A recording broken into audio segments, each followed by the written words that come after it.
بسم اللہ الرحمن الرحیم۔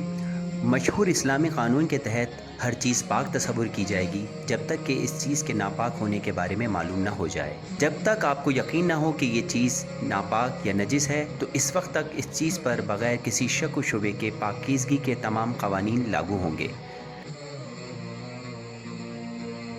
مثال کے طور پر میں چل رہا تھا، اچانک میرا پیر حادثاتی طور پر جوہڑ میں چلا گیا۔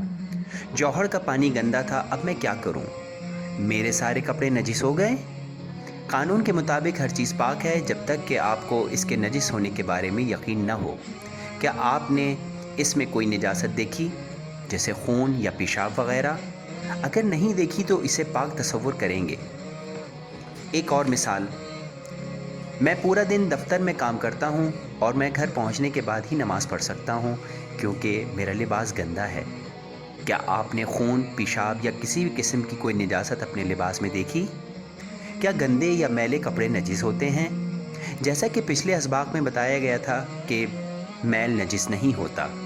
قانون یہ ہے کہ ہر چیز پاک ہے جب تک کہ اس کے نجس ہونے کی تصدیق نہیں ہوتی۔ کیا خون یا پیشاب جیسی کوئی نجاست آپ کے لباس میں لگی ہے؟ اگر نہیں تو آپ کا لباس پاک ہے اور آپ اپنے دفتر میں نماز ادا کر سکتے ہیں۔ آخری عمومی مثال، میں چپل کے بغیر باتھ روم میں داخل ہوا، فرش، بیسن اور بیت الخلاء گیلا تھا۔ اب مجھے کیا کرنا چاہیے؟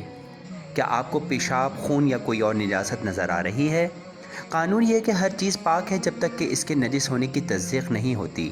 اگر آپ کو شک ہے تو آپ اسے پاک تصور کریں۔